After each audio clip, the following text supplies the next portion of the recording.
White Bear Lake is a city of community love, and this season we're all in as we say hello to summer. We'll show you all the ways that we're making the most of the warm weather. We'll also show you how a team of trained swimmers is helping in emergency rescues and making an impact in the community. We'll bring you these stories and more on this edition of Lake Area Beat.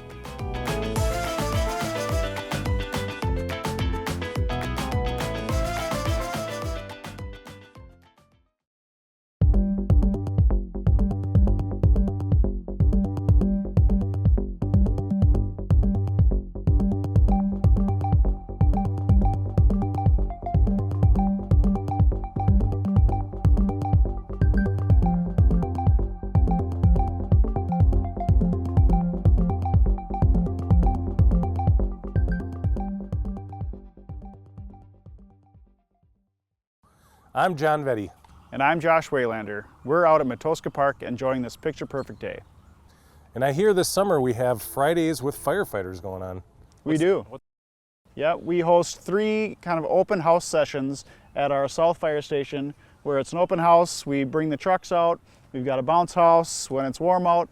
We set up our ladder truck and spray the kids to cool them off. It's just a fun opportunity to have the community come out, visit the fire station, talk with the firefighters, see all the fun things we have, and have a little bit of a good time. Well, that sounds like a lot of fun. Yeah, we've got 2 more coming up this summer, 1 coming up this July, and then another one in August. So check out our Facebook page and our website to find those dates and times. Market Fest is celebrating 35 years this summer, and the festival has grown exponentially over the decades. We spoke with a local business owner who's been involved from the beginning, and his walls are preserving Market Fest history. Producer Mary Klein has the story. That is the first Market Fest poster, 1994. Market Fest started in 91. Eat in downtown White Bear Lake has a story to tell. This was our last commissioned artwork, and it's a wood cutting, Emily Gray Kohler. She used to have a... The walls serving as pages, illustrating 35 years of Market Fest history. We started getting middle school and high school kids to submit artwork. Sean Smith, owner and operator, along with his family, has taken part every year. In 91, we had like 5 food vendors and a lemonade stand. Sponsoring the poster contest and serving as a vendor. What we really enjoy is watching the people, and you see somebody they haven't seen for years, and they'll have a reunion right out in front of our booth. I think that's really important from a community aspect. He credits the longevity of the festival to the people of White Bear Lake, as well as hiring a director early on. Like Laura this year, I feel bad for her because we didn't get her hired really early, and she was working from behind, but has done a really great job of getting it put together. She has an advantage. She's worked Market Fest in a couple of different capacities. Of most of the people, has almost as much experience in Market Fest as I do, because she started when she was pretty young. Longtime Market Fest director Lisa Beecroft stepped down from the role this year and was replaced by White Bear Lake native Laura Lewis. I definitely have big shoes to fill, and it's very intimidating, and the fact that the event is in its 35th year, it helps, but it's also makes me feel like I have to kind of nail it. Lewis grew up attending Market Fest as well as volunteering, so the position feels like a natural fit. I did have dreams of helping out at the event when I was little because I just truly love it so much. And I did. When I was 13, I started helping out, where I could at Market Fest, setting up chairs, directing traffic, those sorts of things. But I never really thought that this role would be available and that it would work out with my timing to take it. Both Lewis and Smith say the festival, once attended by mostly locals, has grown to include over 200 vendors and sees about 4,000 to 6,000 people every Thursday. It's been a lot of fun. You can really tell that the outside communities are now loving coming to Market Fest, which is great. Shoreview and Woodbury, and it's been a lot of fun. The event, which begins June 19th and ends July 31st, hosts 2 bands every night and has a theme taking over 4th Street each week. Big money. Smith, who's operated Eat on Banning and 5th Street for 14 years, says although serving as a Market Fest vendor is a lot of work, it's also a lot of fun. It's the people of White Bear that really make White Bear very unique. It's so much fun. It's a party. Market Fest has been a pretty fun event over the last couple years that I've been able to go. It's awesome. Well, I hate to admit this with the 35-year thing, but I actually was a youngster when the first Market Fest happened. I happened to be there that summer, and yeah, it's just taken off over the years, and we have police officers, firefighters, they bring their own families, you know, to go down there. Such a fun family event. Yep, yeah, it's busy. The first one was a big hit. It packed state fair level people. It was really fun. Yeah, we set up downtown to get ready for Market Fest, that first one this year, and a half an hour before the event even started, the streets were packed. People were so excited to get back out to Market Fest for another season. Yep, very fun. A team of rescue swimmers within the fire department responded to a drowning on White Bear Lake this last month, and the operation's success has a lot to do with our training. SCC caught up with the group just several days after the incident at their training exercise and captured how this team prepares for emergencies. Today we're out here doing training with our White Bear Rescue Swimmer Team. It's a group of firefighters from the White Bear Lake Fire Department that have taken on extra training, and the goal of the team is to do quick, rapid response rescues for when there are water emergencies. We have our snorkel and our goggles. We always hope that there are no incidents. We hope that we never have to use what we're practicing here today. But just a couple days ago on Sunday, there was a drowning call on White Bear Lake. We were in the water within about 10 minutes of the call and started doing our grid searches. It was over 100 degrees. It was very windy. There were about 2-foot waves in the lake that day, so that made searching and swimming a bit of a challenge. We were able to locate the victim. We did the full CPR process in the boat, in the ambulance, and on the way down to the hospital to give that person the best chance. Unfortunately, the victim did pass away, but we were able to implement a good search. We were able to recover the victim in under an hour. This is a training and a team that is not, they don't get paid extra. And it's a skill level that not a lot of people have, to be able to swim, search, dive, and grab something off the bottom of a lake or a pool. They volunteer to do this extra work. It's a very valuable team that we have. Had our team not been there doing rescue swimming, it would have been a very long and extended incident where sometimes they can go on days and days until we find a victim in an open body of water. So we were able to shrink that time drastically by having swimmers in the water and getting that victim out of the lake. Yeah, the unfortunate event that happened over the last couple of weeks. There was a drowning on the lake. We do our best to give these patients the best chance of survival. So we do a lot of training. We work with a lot of different organizations.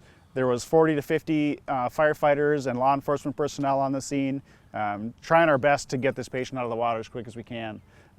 So it took a lot of work, but everyone came together. It was a successful operation, just with an unfortunate outcome. And I give the fire service a lot of credit, a lot of training when it comes to water rescue and all emergencies, in fact. And it's also been great that the police and fire departments have came together to train on different things, you know, jointly in the last number of years. That really makes a big difference when we have to come together for an emergency. Absolutely. Yep. With the Rescue Swimmer Team, we train 4 times a year. Specifically, 2 of them are out on the lake, and then 2 of them are during the winter time in the pool. So we spend a lot of time training, practicing our tactics. And it's just a great opportunity that our fire department puts a lot of effort in, because we do have this beautiful lake behind us we want to protect as well. Now it's time to educate some curious minds in our next segment. Hot cha cha cha.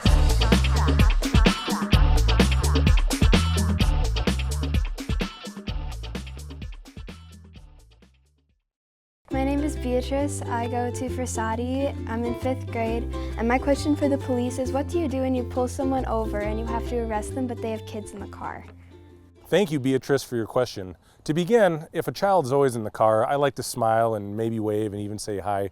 And occasionally I might give a kid a sticker.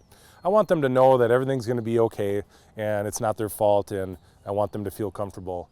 If for some reason we had to arrest the parent, then what we normally would do is we'd try to call a relative like grandma or grandpa and see if they can come meet us and take the child for the rest of the day or the rest of the night in order to make sure that they're safe and with a loved one. It's pretty rare that ever happens, which is a good thing, but in the event, we're doing whatever we can to make sure that that child is taken care of. So great question. Hi, I'm Avery, and I'm in 5th grade, and my question is there different types of firefighters that respond to different situations? Hi Avery, thanks for the question. Yes, there are different types of firefighters for different types of events and situations that we get called to. For example, there are wildland firefighters and structural firefighters. Wildland firefighters typically focus on forest fires and fires that are out in nature that don't involve going into a building. So they're fighting fires out in big mountain areas, big forest fires, and even smaller, more local to our area, grass fires. We have crews that help us when we get big grass fires here in the White Bear Lake area. And then the structural firefighters, they fight fires that are in buildings. So they have different equipment that they wear. We wear air packs so we can breathe in the smoke, and we will go into buildings and try to put out fires that are inside of buildings. So yes, there are, and the same thing for the medical side as well. Hey John, why did the police arrest the coffee? Why did the police arrest the coffee? To go with the donut? No, there was a mugging. That's great. This joke segues into our next story, and it's really sweet. How much are the donuts? It's all free, sir. Just grab how many you want. We came down to have coffee and donuts with the cops. Need a coffee refill right here. Just want to come say hi and thank them for all they do for our community. You want the brown one?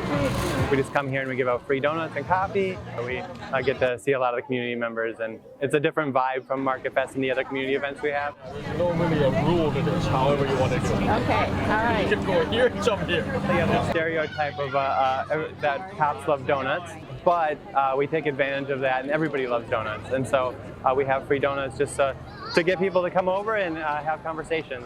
We are just coming to check out the farmers market, and my son loves police cars, so we're extra excited about all the police cars here today. Yeah, this is the walkie-talkie. So this is, if you guys can't hear, but in my ears, I just was able to talk to a bunch of the kids, and I like that. I hope that next time they see a cop, they smile and they feel comfortable and come over and want to talk to us again with the parents.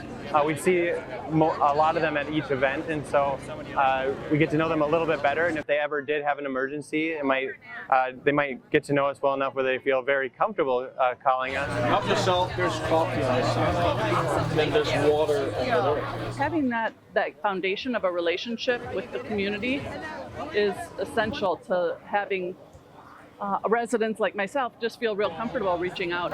It's fun to have opportunities to take my son and just talk to community members and police officers. We check our communities. Help yourself. Thanks for coming out.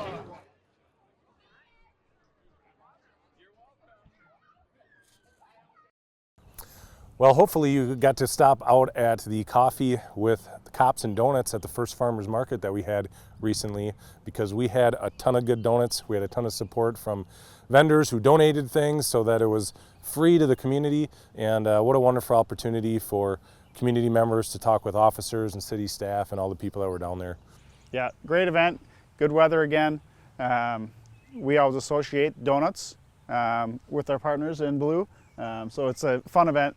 We just like to get out in the community and talk with folks. Well, we told the nice people, I said many times, I know that we don't eat donuts, but community members probably like to eat donuts. So here we go, we're gonna hand these to you. But it was fun all around, and I think a few officers did eat a donut or two. Well, that just about wraps up this edition of Lake Area Beat. I'm John Vetty. I'm Josh Waylander. We hope to see you this summer at one of our events. Until then, let's give our audience something to laugh about. Have a safe and happy summer.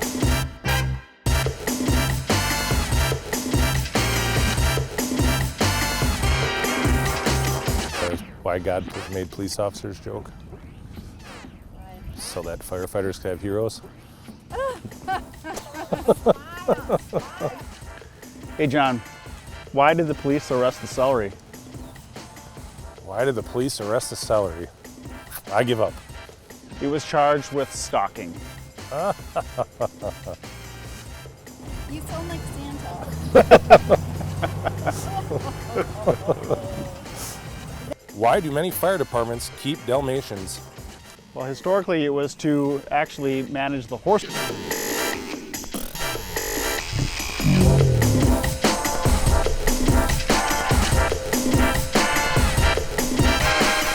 That might be too serious of an answer for a joke. But the answer is because they assist them in looking for hydrants.